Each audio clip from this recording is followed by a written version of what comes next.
On Second Shot, we tackle 2 new headlines every week to find out what kind of wisdom the world is dishing out today. And we want you to be a part of that. When you see a headline you want to take a second shot at, or if you're looking for advice, or just want to tell us what you think of the show, email us at secondshotcast@gmail.com. If you like what you hear, rate us on iTunes. This helps us move up in the ratings so more people will see us. And if you want to hear more, subscribe to the show so that the new episodes will get straight to you every single Friday. We love you. Thanks for listening and enjoy. Heath Oaks is a millennial mogul whose ignorance on fire led him to fail his way to success. Jenny Anchondo is an Emmy award-winning journalist whose sharp eye and biting wit have led to her storied career in television. Together, they tackle today's headlines in a way only an odd couple with a dash of perfect opposite can. So kick back, relax, and join the conversation. This is Second Shot with your hosts, Heath and Jenny. I'm not going to lie, I'm pretty impressed that Miss Jenny over here is all like lively and stuff. You know, she's got her 4 bottles of water trying to hydrate from her late night last night. You're calling me out. Calling you out. Late night, Yes. Rolling in. Well, we had a big goodbye. For those of you who know me from Morning Dose, the show I was most recently working on, my co-host Layla, who's been on this show before, is moving to LA. Oh. She is a supersized talent. Her name's Layla Muhammad. Follow her. She is going to just be blowing up with success, I think, when she gets out there. So we had her big going away party last night, and yes, she's got a couple bottles of water. And she's like all perky and stuff. I didn't expect her to be so perky. I figured her to be a little bit. I know, but you know, I mean, it was a late one. It's not like we're used to that anymore. I know, right? No, I'm back in my fighting form. So we got Jenny and Zach, and Matt is like out partying somewhere, I guess. He's like Matt's still recovering. Yeah, right. he's still. Yeah, he was just recovering by thinking about Jenny out last night. He's recovering from that sushi from last episode.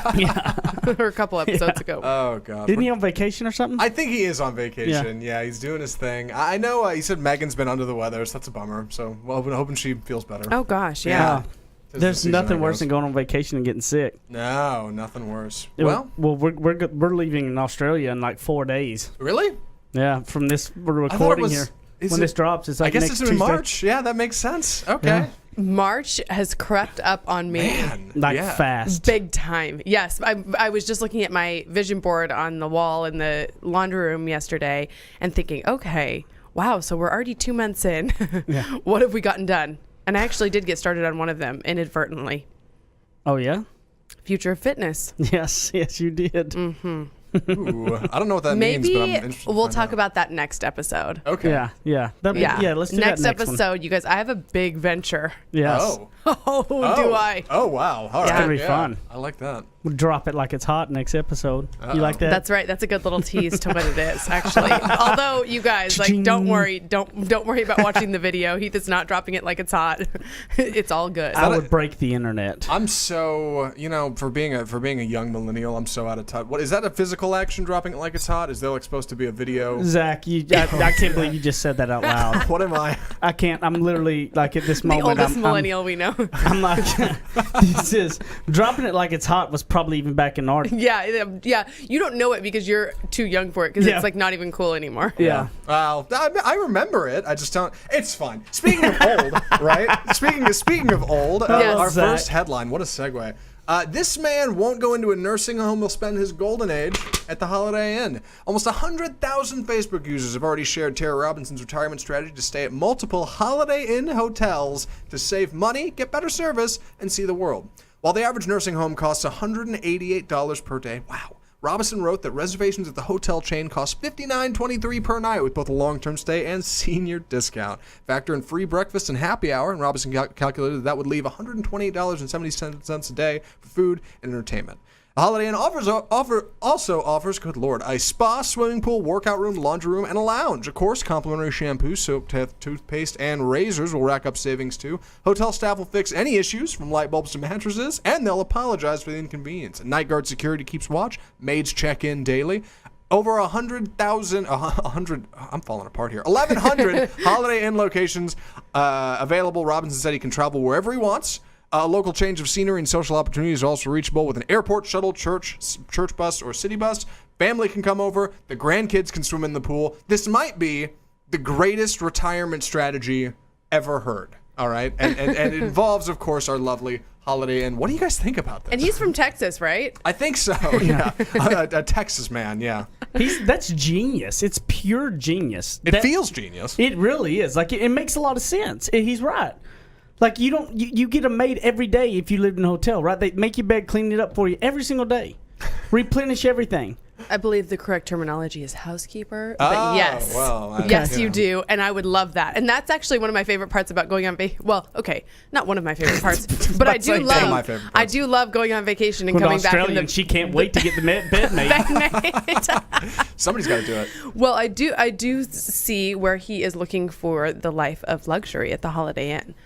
And I think it's also a slap in the face of the current system at how expensive nursing homes and home health care and stuff is. I think a lot of it has to do with that from his standpoint, which I don't blame him. I'm in the insurance business, and so a lot of people like to blame us for cost of insurance, but yet it's these nursing homes and stuff are really taking advantage of lots of situations, and that's a whole nother topic. Yeah, it's a whole nother topic. And, you know, in the media, we've covered some really, really sad situations. Of course, not all of them are bad. A lot of them are excellent. But we have covered some really, really sad situations around that realm. So I understand why he's looking for an alternative. So my second shot when I saw this. I loved your second shot. Oh, thanks, babe. So when I think about this, everyone's like, oh, and I actually posted this on my Facebook page, and we got hundreds of comments about, oh, what do you want to do with your retirement?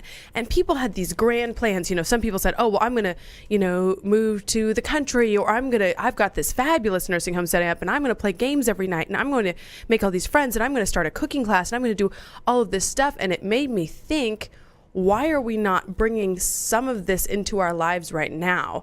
We speak so much about the future that I think we get outside of ourselves and we do day-to-day misery with the plan on one day, someday, enjoying life. And it's just, we all know it's not promised. We all know that all we have for sure is the exact very moment that we're in. And I think it's a tough balance because some people are going to say, well, Jenny, we have to work. We've got to do the tough stuff. We've got to potty train our kids. We've got to do the things that we don't want to do. So how are you expecting us to enjoy life? I'm just saying, don't always put off for retirement or for whatever it is, something that you could do now, like a cooking class or something that you could kind of carve out something so that you're truly enjoying the present. Well, and it's kind of that, it's that mindfulness and that middle ground of the Dave Ramsey type approach and the throwing, caution to the wind and just spin blow, right? Right. Like, I love what the Dave Ramsey approach has done for so many people that were really out of control, that got them on tight budgets and Absolutely. stuff. But a Dave Ramsey approach is not living in the moment. It's literally putting aside for a later date, and you can't spend a dime now. So I believe there is a middle ground, and I believe that you can't just keep setting everything aside for this future date, right? Like you said, that's why I loved your approach, because then we pass up on all the things that could come across our path that we're not even taking advantage of and looking at. I mean, there is definitely a difference of the carelessness. I mean, I would tell you to always venture closer to the Dave Ramsey than, throwing your money out to the wind, but you don't have to be that tight with it to where you don't go enjoy what you have. Well, and I would also argue that it doesn't have to be financial, in terms of spending money, the enjoyment, for example, I'll just kind of critique myself on this. I have on my vision board,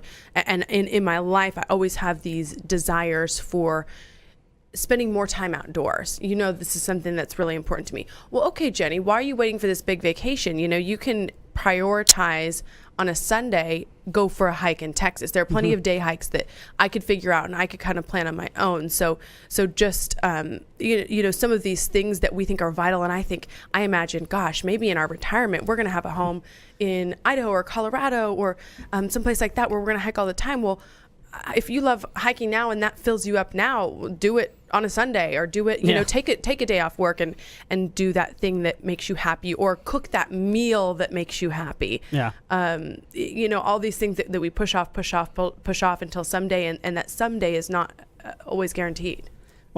Sorry. Yeah, go ahead. No, go ahead. What I like about this one? I love the perspective, and I know it's something we talked about a lot on this show, but I think a lot of people think of retirement as like this just super cushy, like I'm going to have it all the fruits of my labor, right? I'm going to have everything worked out. And for a lot of people, that's not necessarily the case. And I think it's easy to feel concerned about that, to feel like, I don't know how things are going to work out. I love that this man looks at something like the Holiday Inn, a hotel that a lot of folks would probably brush off as the back end of options, right? Is not that awesome. And if life is if life is dinner and retirement is dessert, this guy is taking it every step of the way, and I love it. Like he doesn't. Yeah, exactly. Yes. He's not afraid of what he's not gonna have. He's only looking forward to what he will have, and it's a super cool idea. I love it. That's a great second shot. That really is. Yeah. I like that one as well. I appreciate a lot. that too. And what would be some little things I think that, like you just talked about on the hiking, I think is a really good example of something small that is saying start living maybe more today versus waiting for that living. And I think that was a great example. Anything else come to mind that maybe some of the listeners have, that some little things that they can go live more today versus tomorrow? Well, I think about some stuff with Brighton. Yep. Some things where I remember when I was working a really, really crazy schedule, getting up at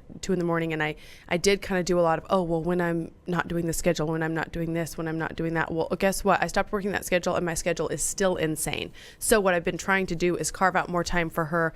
Like, I discovered that she loves to get her toenails painted. She loves it. The girl is 20 months old. And by the way, I did get this special non-toxic paint for, so just, Bases covered. Yeah, so bases covered there. But I have said to Heath before, I can't wait till she and I can go and, get our nails done together if she's into that.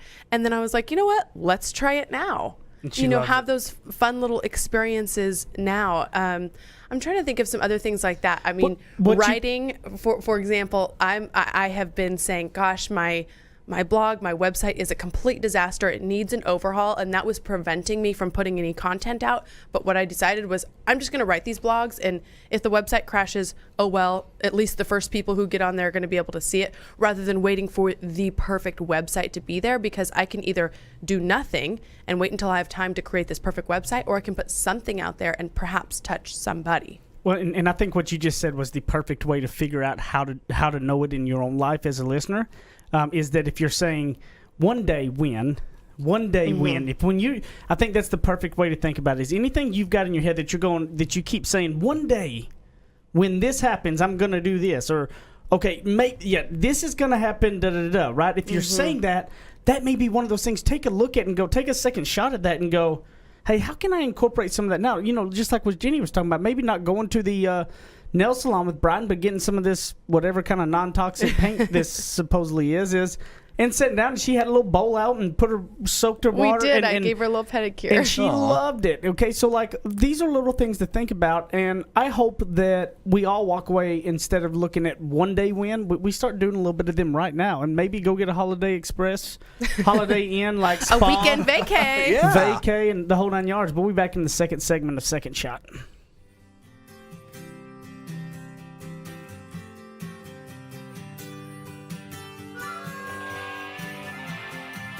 He makes up words, she translates them.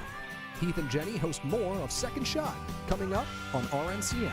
To all of my friends in the great state of Texas, if you have not taken advantage, I have a way to save you a ton of money.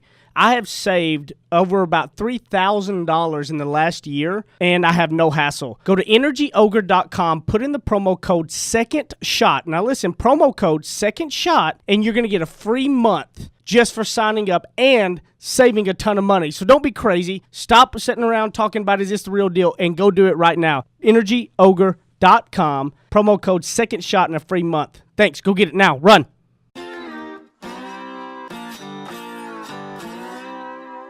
Ready, aim, fire. Second Shot is back for another round on RNCN. So Jenny and I got to have a fun other night, a couple nights ago, where, good friend of the show and buddy, Chad Prather, had us on his podcast and show, interviewed Jenny and then interviewed me. And yesterday, Jenny's came out, so you can go to the Watch Chad Prather show. Mm-hmm. In yesterday's episode, they interviewed Jenny and talked a lot about her thoughts around fake news and what that means and kind of all those things, which was very interesting. And mine will drop on Monday, the one with me, which so the Watch Chad Prather Show just changed over to Blaze Media, so it's a cool new set. And over there, he's got a TV show now. I mean, he's just blown it up. Yeah, he really is. I'm so impressed by what he has done, and it doesn't surprise me at all that he's found this kind of success. So we are certainly grateful to Chad for having us on and allowing us to kind of, promote Second Shot. And also, it was neat for me to be able to talk about the fake news stuff that I've never really been able to talk about because of certain restrictions. So I kind of gave my opinion on how to find news that's not biased, how to find. Try to find a middle ground if that's what you're looking for. Not everybody is, but if you are. Where can we find this? Sorry, not that Chad Prather Show. I don't want people to just jump out of what we're doing here and go listen to that immediately, but I'm really anxious to hear your thoughts about that. Chad Prather Show, that's the place. Yeah. When am I getting interviewed? Huh? Everybody else from Second Oh, Shot. that's a good call. That's Hey. what we need to tell Chad. Yes. Yeah. What are you going to say? Yeah. Yeah, exactly. Let's get everybody on there. Let's Yeah. keep promoting Second Shot. right. So very cool of him to let us kind of promote this show and get the word out about That is this too. super neat. Yeah, it was fun. It was his is much more of a relaxed, not kind of a structured show like ours is. His is just roll with it, and it's just conversation and talking and batting around stuff. So I think, they're like hour-long episodes. I mean, they're long. Yeah, it's a lot of us. I do love his set and the look of it. Yes. Being an audio producer, definitely the first time I tuned in, I was like, he's talking way too close to that mic. He's gonna get all modulated. That's not gonna work. But no. I'm very excited for it. I got to check out that episode. Yeah, I don't have that problem picking up those, mic issues and stuff. That's not my thing. It's my cross to bear. So I wanted to get into this next article. Yes. I'm excited to talk about this one. When is it okay to use emojis in the professional world? Gone are the days of the phone call. Banished are the letters written over time. In the digital age, we've been left with text, email, and the direct message. Hardly a place for long and articulated conversations. So, what do we turn to? The emoji. It's become a catch-all for showing a full range of emotions, small, big, and outsized.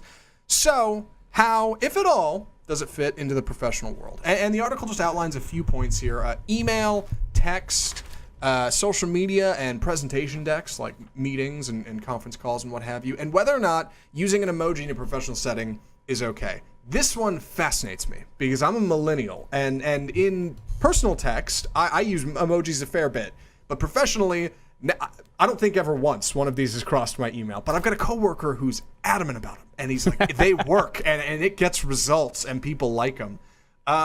Where do you guys land on this? You know this person, right? The person who wrote the article, not the person who uses emojis in the workplace. So this article was written by someone who I've worked with professionally and now has become a friend, Julian Lever.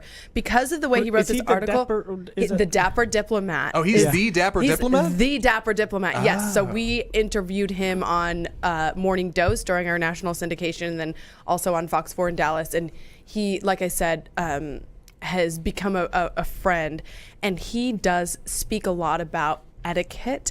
He does coaching with families for children who are trying to get into prestigious schools. He does a lot around table settings and things like that. So anyway, he's all about manners and everything like that. So it was interesting to see his take on this stuff. Now, I will tell you the one area where I absolutely love an emoji. Favor.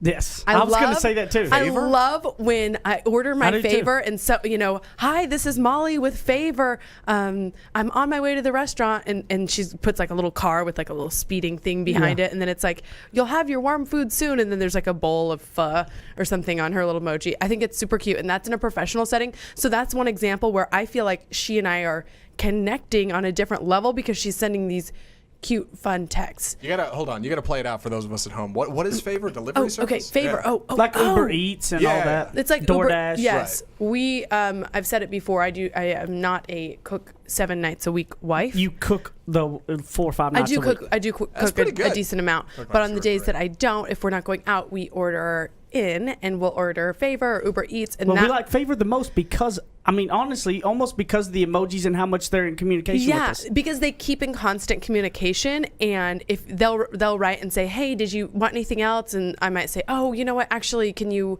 add on some, I wanted a starter salad or something, and they'll be like, sounds great, good choice. Like, it's super Yeah. friendly. And so I do like it in that setting.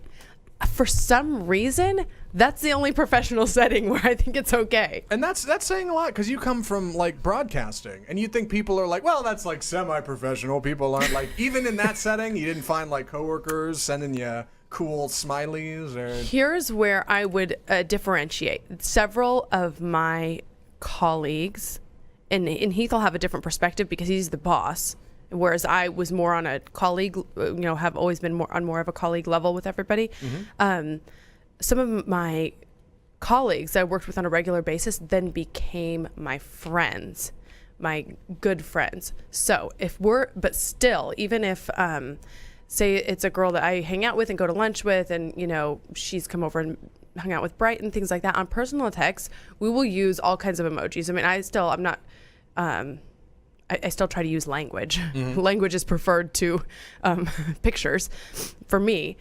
But on a professional text, if I'm corresponding with that same person, I wouldn't use that, because I know that text could then be screenshotted and sent to somebody else, or sent to somebody else, or sent to somebody else. And if we're communicating facts on a story, for example, where I'm trying to say I worked the story in the morning and she is picking up the story for the afternoon, and I need to convey all the details and facts, there's just not really space for emoticons, emojis, things like that, because they're open to interpretation. It's not an actual word. Right. So if I put like one of those little side smiles, like, yeah, I think this is the house you should go to, and then a side smile, she might wonder, well, is this the house or is it not? Do you mean I need to do more research on my end, or are you saying go directly to this house? That little side smile emoji could leave a lot open to interpretation, which could then break down the communication. Also, from a more simplistic basis, if she screenshot, say the story gets passed off from her to somebody else and she needs to screenshot that stuff over to another colleague, perhaps a colleague I'm not really close to, well, then he or she is kind of looking at like, oh, okay, Jenny is working on this story, but also using like heart emojis and side smile emojis. And so I think that can come across as unprofessional. What do you guys think my thoughts are going to be on this? Like, I want to know what y'all think I'm going to, where I'm going to stand. Well, I'm coming at this from a weird place, because one, I don't know you as well as Jenny. Big surprise. Two, I know you guys. You have some really cool like get-togethers. You do some really cool rewards. You work really well with employees. I feel like you guys bounce back and forth off each other really well. You're very much like a team kind of guy, you know, and you appreciate people. You don't micromanage. I'm not sure, honestly, but I also know, hey, you guys go hard in the paint. You don't mess around. Like, you're in it to win it. So I don't know. Jenny, what do you think? Yeah, I think that's a no from me. Okay. I don't, but you bring up such an excellent point, Zach, because it's like when you go to Heath's incentive meetings, I don't know what the correct terminology like is, parties, but but you yeah, call they're them having that. so much fun. Yeah. They're racing cars, they're winning TVs. I want to work for him, but then I realize how hard they work, and I say, never mind, I'm out. But I actually don't really know. My initial reaction would be no, because I know that you don't use them a ton with me even. In fact, you could use them a little more, if I can be honest. If I can throw a critique out there, I wouldn't mind some I'll work on that. Bitmojis, emojis, memes, and those little pictures that you can send. I like those. I'll work on that. I like the GIFs. Yeah, Those the are GIFs. funny ones. Yeah. I really could care less. There's so much overrated with this. What's professional? What's not? I think that's one of the biggest problems. Is all of this crap around how you gotta be. You know, like there's this. You gotta be this way. Bull. You don't have to be. Get your job done. I mean, there's a lot of people though that are sticklers for all this crap. I'm not. I don't Just to be a stickler for it? Yeah, I think it's just to be a stickler because they want to act like they're higher than people and be like, oh, we're professionals here and we're going to be high and mighty on our mountain. I mean, get the job done and everybody communicate. But and when you have all those rigid lines in place, then that's whenever the damn problems that come about, because why people feel like it's toxic places to work and the barriers aren't crossed because people aren't even allowed to be them. When we talk about diversity and inclusion, that's accepting of all kind of cultures and thoughts that may bring into it all, right? And so when you have these crappy professional lines of what they are, of little, I mean, obviously, you don't touch people, you know what I mean? Some of those simple things that are very common understandings, I think, across all lines are. But I mean, like emojis and stuff, it's like if people are really...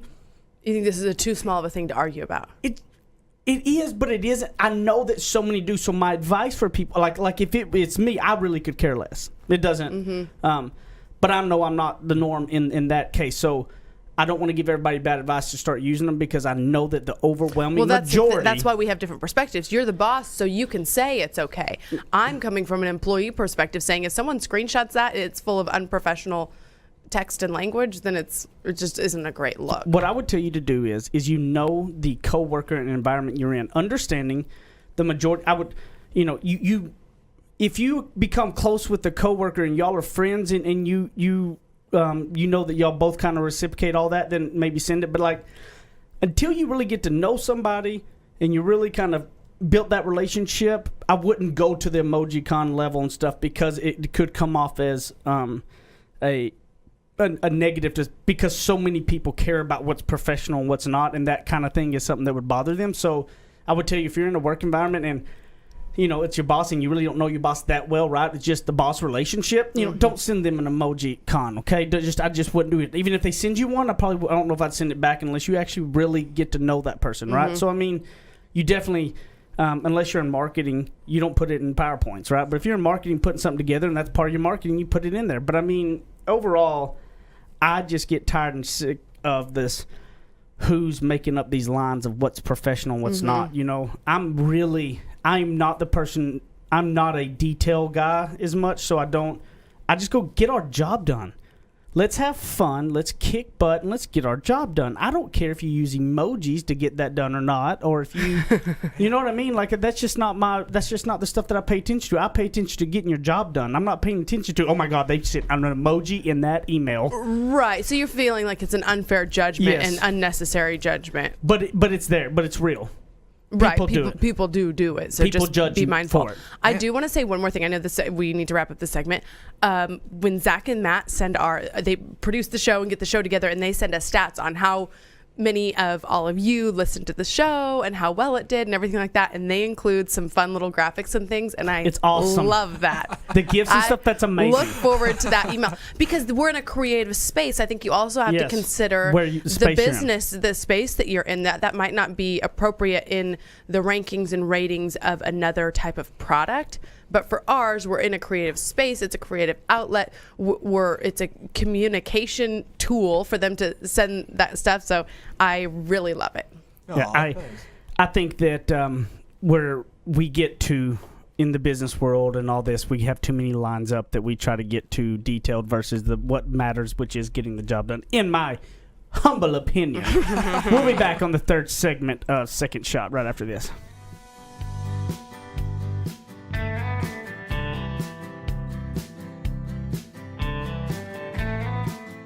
Now that's what I call ignorance on fire. More of Heath and Jenny still to come. You guys have been listening to Second Shot and hearing us talk about it. You need to go pick up my book, Ignorance on Fire, A Journey of Failing Your Way to Success. You can get it on Amazon in a paper book. You can also hear this beautiful voice of mine in audiobook style on Audible or anywhere you're going to get your audiobooks. Guys, this book took a lot of time to put into it, and I believe it can really be some life-changing stuff to help you on your path to success. And hopefully you're going to fail your way to success just like I did. Ignorance on Fire, A Journey of Failing Your Way to Success. Amazon.com, Audible.com, audiobooks, paper books, everything. Get it, share it with your people, and I appreciate it. Thank you, guys. Go pick it up today. Kick off your boots or suit up. The choice is yours. Welcome back to Second Shot on RNCN. So I have to say, it really excites me when I go look at our ratings and reviews and that we've up to like 122, 123 ratings. So we're getting some of my shaming has been working, and it's very much appreciative. We cracked that top 200 in the business podcast, but here was something cool. So this week, as everybody knows, yesterday we talked about earlier. Yesterday, Jenny's podcast with Chad on the Watch Chad Prather show came out, and mine comes out Monday.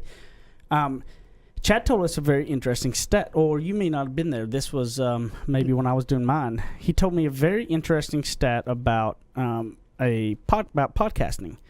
That there's over like 500,000 podcasts now nationwide. Uh-huh. Okay, Oh wow! Yeah, globally. everybody's got a podcast now. It's like tons of them, and the top. I want to say. Wow, and we cracked the top 200, you guys, in the business podcast Yeah. realm Yeah. at one point. I want to say he said only 10% of podcasts ever get like 50 or 60 downloads a week. It may not even been that much. Oh wow! So what you're saying is That's what our he was listeners talking about. are It. showing up. Yes. So thank you guys for that. Yes, and because he was talking about when we started Second Shot at first, it was like 1,000 a week, and how we would be going like, man, we're not growing that, whatever. And he goes when he pulled those numbers that how small amount of downloads a week were like the average was, like how much further above it was, which was pretty crazy. So we've got awesome listeners, by the way. We really do. We really it's a great community that you all have made. So thank you. And on the Second Shot Facebook group, we've been really growing in a big way as well, which has been nice. So go join the Second Shot Facebook group. And also we had on Friday a 5-star rating and review, smart and refreshing. Must be talking about me on the smart part. Oh, Has to be. I don't know if they specified. Yeah, I think so. Yeah, that's enough. Katie Bug 1221. I live in Texas and have been a fan of Jenny since she was on Fox 4.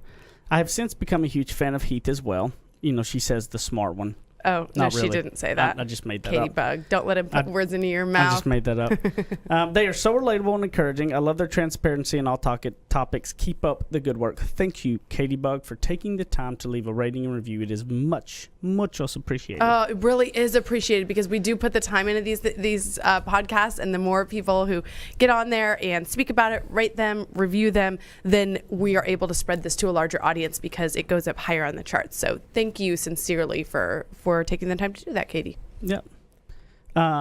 Chat. I mean, Zach, were you trying to say something a while ago? Yeah, sorry. I was going to say, first, facebook.com/group/secondshot. That's the group. And I wanted to say it's a funny double-sided coin, Second Shot, because I love being a part of it, and I love the growth, and the listeners are incredible, and you guys are all amazing. We do other podcasts here at RNCN, and let me tell you, it is the best high water mark to talk about, because I have shows that come in and they look at their statistics and they're like, what about that show Second Shot? How do we get numbers like that? Oh, good. I'm always like, ooh, like, well, you know, you got to do commitment and you got to work at it. And like, it's, you guys. I work you at guys this. I spend a lot of time on this. Yeah. We do. Yeah. You have no idea how much of an example you're setting for people and how much of an expectation that puts in front of others in the best way possible. And I Well, love being a good. part of it. But you know, it goes back to that thing that we've always talked about on everything is a lot of people will think things just happen. They don't just happen. We're 107 episodes in. You know, a lot of these other people are sitting there at episode 20 going, how do we get there? Well, we didn't have these numbers at episode 20. Mm-hmm. It's consistency. It's it's working on getting creative. How do you start in this? How do you push it out? I mean, it's not easy, and there are times that it just feels lull, but then you get the listener ratings or reviews or emails or the person who requested part of the group and talks about how it inspires them, and it makes it all worth it. It's why we do this and why we take the time to do it. And we did get an email from somebody. Actually, it was somebody who I'm connected with on Instagram who listens to the show, who sent an article, and they were curious about Heath's perspective on that one. Yeah, they so sent an article in, and I'll let Zach read the cliff notes on it. Yeah. I found it. I've got it pulled up now. I like this one. Angry father slaps stepdaughter's 12-year-old bully. This is in Deer Park, Texas. Shout out, Deer Park. Deer Park police say they arrested a man for slapping a 12-year-old boy in the face, accusing the preteen of bullying his stepdaughter. Apparently, the daughter was walking home, and the dad had received a call from her saying, "Hey, come pick me up. There's some boys being mean." He showed up. There was a 12-year-old, his 12-year-old daughter, and some other boys walking, and they were being mean to her and saying things that I'm not going to repeat on the podcast. He stopped and confronted the kid, and then they've got police have security footage of him shouting at the 12-year-old boy and then slapping him across the face with an open hand. It's a story. Heath, any hot takes? Well, she sent in and she said, I listened to the latest podcast and wanted to send an article that would be a great follow-up to what Heath was talking about regarding his anger and not letting his daughter see that side. This dad hit a 12-year-old boy who was bullying his daughter. Look, this is what I can tell you. I got to try to get myself there to go, I'm not going to be happy if somebody's bullying my daughter. Oh, no. Okay? No, I'm not going to act like I'm not going to be happy. But I've got to tell you, as an adult and who you are, you've got to control yourself in that. That is just absolutely absurd for you to go and make that approach with a like, it's like you are the adult. You are the one that has to be the bigger and better person. You know, you need to go talk to that 12-year-old kid's parents or something. You know, because also on the other side, if a grown man puts his hands on my 12-year-old son, it's not going to be very good. Right. You know, so it's both sides of it. I get it, but I like as that an she sent that adult, in. Yeah, you you've got to need hold yourself be an accountable. adult. You need to hold yourself to a higher standard. I had somebody in here just the other day. They were talking about how when they were a kid, they went to Catholic school, and they had a nun teacher, I forget her name, Miss Whitmore or something, that anytime they didn't sit up straight, they'd grab them on the knuckles with a ruler, right? And they would spank them back in the day. I think a lot of adults grew up in environments like that, right? Where other adults had the authority to do something like that. And I think it makes it challenging as an adult now to understand, hey, being older than a kid does not give me the right to do that. That person was in a position of authority. I'm not, right? Like I think it's easy to have a bias there. That ain't your kid. That is somebody that is not that's just that's not the route you go. So in my opinion, as an adult, you have to have your emotions in check, especially if you don't want your kids to turn out to be a nightmare. Then you need to be you need to contain your emotion. Yeah. Now, I want to talk about the event that you emceed this week, because this was super cool, and I think it's an event close to your heart, and I think you got to meet some really cool people, and so I would love for you to talk about it. Thank you. So there is an organization in Dallas called the Elisa Project, which is committed to serving the eating disorder community in terms of education, resources, help, recovery, awareness. And I've gone to several of their events, and I remember when I very first moved to Texas and I found out about this organization, I was like, gosh, I would love to be involved. I feel like I kind of manifested this whole thing to happen. I would love to be involved with an organization like this, because this is something that I had gone through, and I actually came to Texas for part of my own eating disorder recovery. So it kind of came full circle that I was able to be here for this event and MC this event here in Dallas. And the speaker was Grace Byers. So if you don't know her name, she was Anika Calhoun on Fox's Empire. She's also on the Fox show The Gifted. And so I saw her, this woman is drop dead gorgeous. I walk in and I was like, oh my gosh, that's her, trying not to fangirl. We like that show. We love Empire. I I hosted the Dallas premiere of Empire years ago, and when nobody knew what it was. Yeah. And then we've became fans of the show and watched it and everything like that. So I get there and I was like, oh my gosh, look who else is here. It's the older brother, right? Her husband is the older brother on the oldest brother on Empire, the one who's not the singer. What's his name now on the show? Andre. So her husband is Andre. They could not have been more kind, warm, down to earth. And on the show, cool. Andre killed her. Yes. Yes. So it's crazy. Whoa, spoiler alert. Yes. I haven't seen that. Yeah. Yes, you guys need to watch Empire. All right. Not family friendly. What's the book called? What is the book about that she wrote? Because you got that done for Brighton. The book is called I Am Enough, and really, the Empire stuff, the celebrity stuff is fun, but the book is the meat of what I wanted to talk about to all of you, because it's a children's book, and Grace Byers is from. She speaks about how she is white and she is black and she is from the Grand Cayman Islands, but yet she's also been raised part of her life in America. She is a child of 2 deaf adults.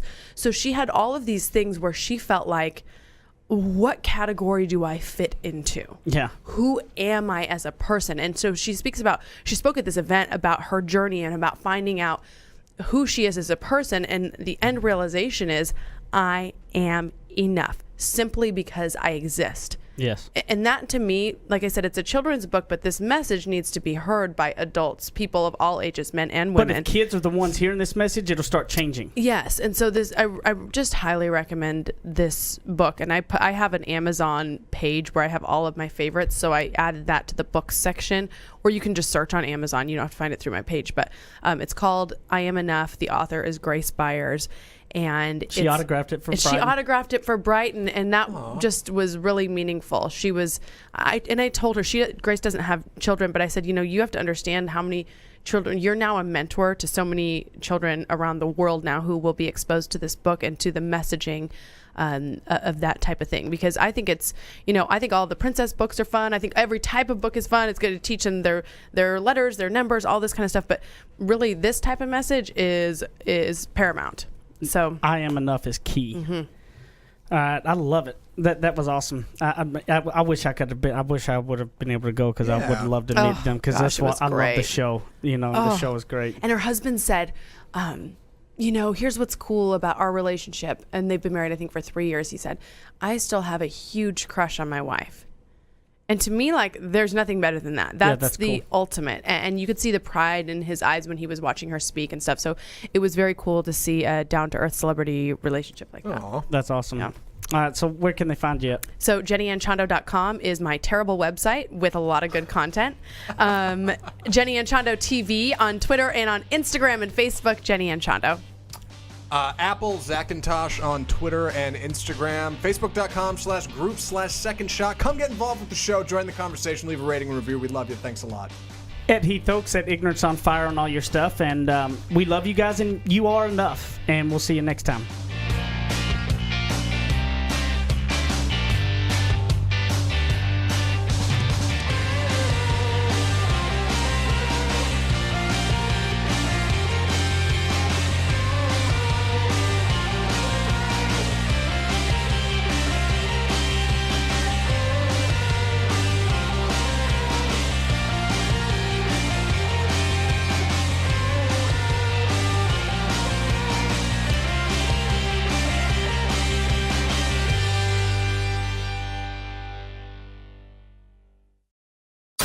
You're listening to RNCN, the digital destination for premium talk radio.